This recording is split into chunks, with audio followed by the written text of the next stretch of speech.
Welcome to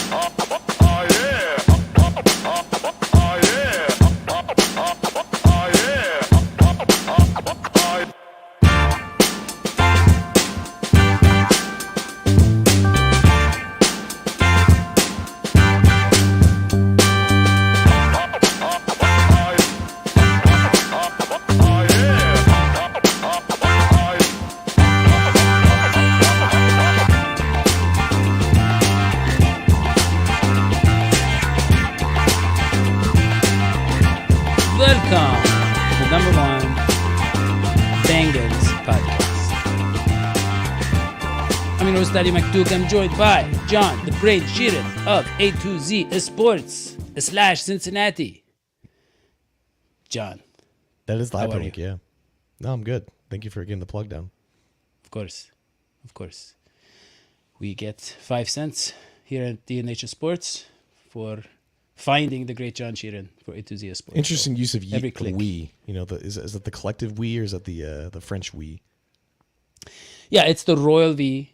I like to show myself some respect, John. That's how you get places, yeah.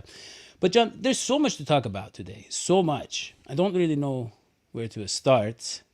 But I want to start with John Irv Smith, who is, he's looking like he's going to be the starting tight end. And we all thought that was realistic, considering his talent, his upside, some injury concerns. But I mean, it's not always that simple, John. I mean, 5 years ago, you would think a guy they drafted in the second round would be next in line, you know? It's like the draftism. It's like we invested in this guy. You would think there'd be a more complicated process. But now it's just about, hey, who can play? God, it would be scary as hell if Irv Smith wasn't starting, because who else aside from him is on the team who plays tight end? It's Drew Sample. It's guys that I guarantee you Daddy can't name off the top of his head. So, I mean, if they don't have Irv Smith and he doesn't play well and he doesn't start, they need to trade for someone. Like, I guess at that point, like he was brought in to play significant snaps, and that's exciting because so far in training camp, or not even training camp, so far in OTAs, he looks good. Like he's running up the seams, he's making difficult catches, albeit against air. But his whole thing is that he gets injured, and that's been the story of his career up to this point. So if he has his first healthy season, he could easily have his best season of his career. If he doesn't stay healthy, you have Drew Sample again, and that's just 2020 all over again. Let's talk about his injuries, John. Sometimes it's bad luck, sometimes it's early. Some players have a lot of injuries early in their careers or even in college. Tight ends specifically. Tight ends, I mean, that is the most vulnerable position, right? I mean, they're so big and tall, and you have these little guys running around punching their knees. But what is your evaluation? What is your prediction for his health? I mean, we have a clear example, like a precedent here with Tyler Eifert, who, I mean, second or third year in the league, was dealing with like a bad elbow injury. You know, just banged up his entire career. Like he eventually got the label of being made of glass. And Irv Smith tore his meniscus in 2021, and then so he missed the entire season because that happened in August. And then last year he missed the second half of the season with a bad ankle injury, and it got to the point where the Vikings are saying, "Hey, this guy's got 6 months left on this deal. We need an answer at tight end. Let's go out and get TJ Hawkinson." And Hawkinson has the best half year of his career, and Irv Smith basically loses his job because of injuries. So the whole reason that the Bengals were able to get him cheap is because he just got hurt too often in Minnesota. And when he wasn't hurt, like 2020 was the last full season that he had, and he was decently productive. He was still only 22 years old, and he was still like a young player, but he was decently productive. And that production in the Bengals offense is basically the same as what C.J. Uzomah was, as what Hayden Hurst was this past year, but they're expecting more out of that because he's by far the most athletic tight end that they've had in quite some time, probably since Tyler Eifert. So you can do more things with him, but his injury history has been kind of sporadic because it hasn't been like consistent, like soft, tissue things. You know what I mean? Yeah. Well, I would say, John, that's probably the issue with his injuries, and that's why I'm hopeful about his career in Cincinnati. Is Minnesota is very cold, and when places are very cold, your body, your ligaments, everything gets harder and it cracks easier. So I would imagine the meniscus thing, I would think that is a freak injury, And I think in Cincinnati, it's not the warmest place, but it's warmer than Minnesota. I think he'll be fine. Perhaps. I mean, the Bengals have had history with meniscus injuries. Andrew Billings suffered one before his rookie season even began, and then he came back less than a year later, had a really good second and third season. So it's definitely not a career-ending injury by any means, but it was part of the equation as to why he was available as a free agent, why he was cheap in the first place. But there are incentives in Irv Smith's contract. If he has the best year of his career by far, he'll get paid a lot more, and he'll probably get paid on the open market next year. Yeah. And I just want to say to the listeners, if you're hearing that John Sheeran is a trooper and he's showing up despite very, very irritating throat injury, a lot of throat problems, I just want to say to the fans out there like Rowdy Every Point, who such a great supporter of the show, John is here because he loves you. That is my understanding of John. He loves you guys. Okay, John, I want to talk about the secondary, okay? Because Jordan Battle, when we drafted him, some people, I won't name names, they were like, hey, we drafted like 7 or 8 safeties. What's going on here? We just got, Dax Hill. We got all these guys. We just picked up Nick Scott. We have some bigger holes. Why are we getting Jordan Battle? And guess what? Right now, he's a starter. He's a starting in training camp. Is he? Yeah, I mean, he's fitting in for Nick Scott. Dax Hill is the other safety. And Nick Scott's saying really good things about him. He's still, of course, he's still nursing that right shoulder injury, but he's saying, look, this guy Battle, he understands the playbook already. He's picking up concepts already. And also, Battle understands Lou Anarumo. He's like, this guy doesn't want us to give up any yards ever. And I really like that strategy. I like that they are seeing eye to eye on that. It seems like he's setting him up for failure, though. Like, if the goal is 0 yards, is that even possible? Like, at that point, wouldn't he just be considered a bust? I don't know. Well, John, I mean, I feel like if you look at the progress we've made over the last 2 years, I don't think that's out of the question. Look what they did to Josh Allen in the playoffs. Who thought they could do that in Buffalo? It's amazing. They embarrassed him so much, now he's on a video game cover, I wanted to talk about that, John, because it's funny how excited Josh Allen was about that.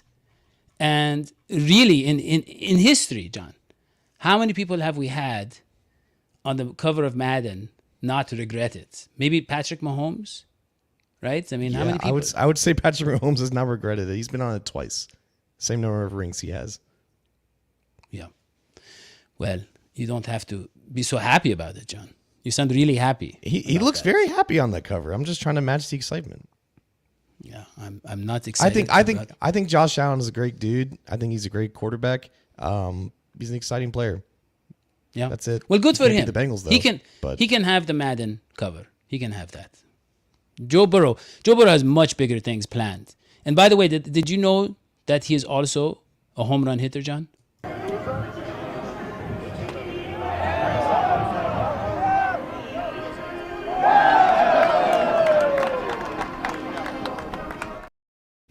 That was the sound of Joe Burrow.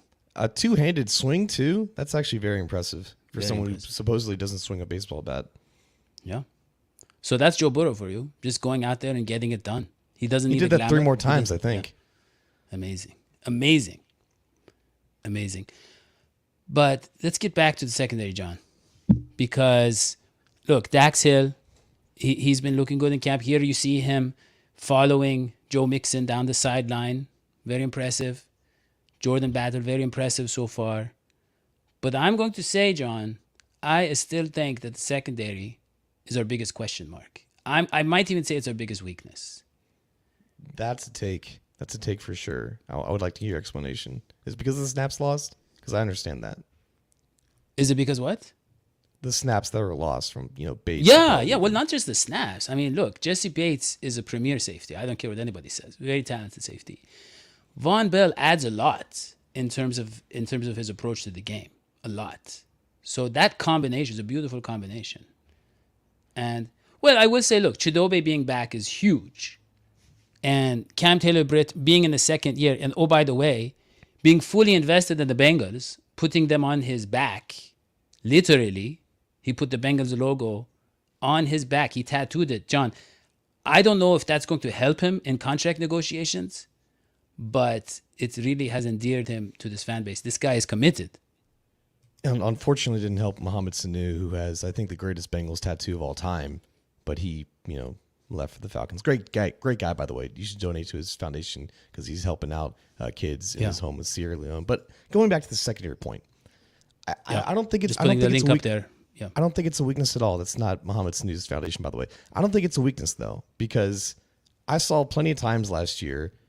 First of all, any unit that makes Eli Apple out to be a decent starter deserves some level of benefit of the doubt here. Like, as long as there's a solid base of talent with Lou Narumo, specifically in the secondary, you will get solid production out of there. I think communication is probably the biggest question mark here, because you have years of starting experience lost with Jesse Bates, with Von Bell, both playing together. The fact that you have two new safeties back there, it is probably going to take some time for both of them to get acclimated with each other. And I think the whole, is Jordan Battle going to play? Is he not going to play? Is he going to rotate? Is he going to start? There are questions there that we don't know, that only the coaches know. We don't know if that dynamic is going to change things, if it's going to make it easier, if it's going to make it harder. But I think from a talent perspective, there's so much speed, there's so much raw ability with Dax Hill, with Cam Taylor-Britt, with DJ Turner, with a healthy Chidobe Awuzie. And Nick Scott is also, he's no slouch when it comes to speed and quickness and acceleration. He can cover all levels of the field. There's definitely enough talent here where it's like, I'm not questioning if they're going to be able to get it done, especially with Lou Narumo as defense coordinator.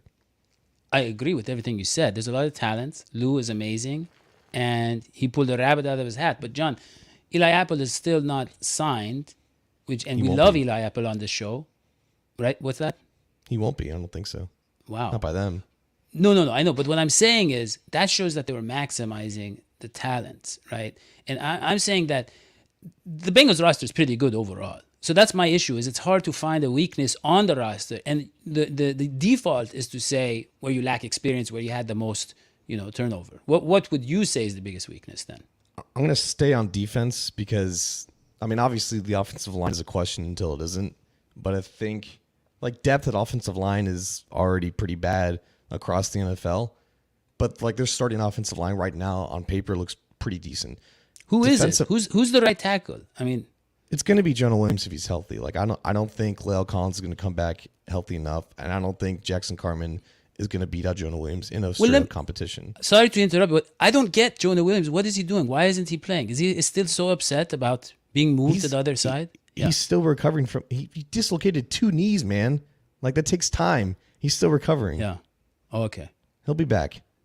Because I was just going to say, I was just going to say, I don't see what the big deal is. Look right now, look at me and John. Is that so offensive? Do you see what I'm saying? Look, now I'm the left tackle, John's the right tackle. Now John's the left tackle, I'm the right tackle. I don't get it. Did Jonah Williams get traded? Did he get traded? No, but you'd like to see him out there cheering his guys on, hey, we're going to do this thing. Very, very much like what Jesse Bates did last year? Okay, let us, John, continue. You were saying offensive line. Yeah. Yeah, okay. Offensive line, I don't think is the biggest issue right now. I think it's defensive tackle and maybe just defensive line depth, which is kind of surprising because there's a lot of bodies there, but they were 29th in the league last year in sacks, and a lot of that was because you had Trey Hendrickson probably playing too much. Sam Hubbard has never really been that premier edge rusher in terms of being a pass rusher. But you're expecting a leap out of Joseph Asai, and you're expecting something out of Miles Murphy. I'm focusing specifically on defensive tackle because they basically did nothing to enhance that position room this year. DJ Reader is a year older, and even if that's the case, he's still a really good player. Still, there's more wear and tear on his knees, obviously so vital in his game when so much of it's predicated on explosion and leverage. His backup, is it Josh Tupou? Is it Jay Tufele? Both guys are decent as rotational guys, but you would never want either of them starting. So in a world where DJ Reader misses more time, you have just a massive hole, I think, at nose tackle and a massive hole at 3 technique right now. You're banking so much on Zach Carter making a second-year leap, which may or may not be the case. It may happen. He's a third-round pick, and he's spent the entire last year, transitioning to a full-time defensive tackle role.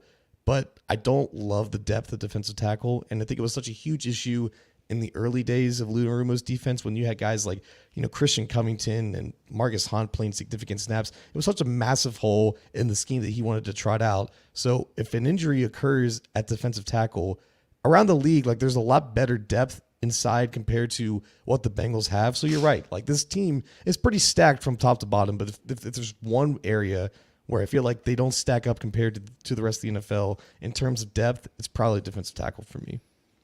I can see that. You're going with the depth. That makes sense. But it is a relief. Let's be clear. It's a relief to both of us to not have to talk about the offensive line. And let me just say, I saw something, John. Let me just pull it up here for you. I saw something on the internet about Orlando Brown. There's a tweet about Orlando Brown that went viral, insulting him, asking if he was going to be at the White House. He was not at the White House, and he said, I want to be here that extra day, helping the team, learning with the team. He didn't go to the White House. I don't think it was necessarily a political statement. I don't think he's trying to show who he's supporting in 2024 or anything about his politics. This was not a viral tweet. You found this tweet. You searched this tweet. This is 8 likes and 300 views. 8 likes is a lot more than I get on my tweets, John. That's true. That is viral by my standards. But John, look, they're insulting the man. Is fatty Orlando Brown at the White House? What do you want your offensive lineman to look like? You want him to be svelte? I mean, I don't get it. And then they say, look, what did they say? Saw the tail and didn't let him in. And then they say probably over exceeded the weight limit. And I said, I don't think so. And they say, good. How, what? John, imagine a Bengals player. Imagine the Bengals fans talking about Jesse Bates.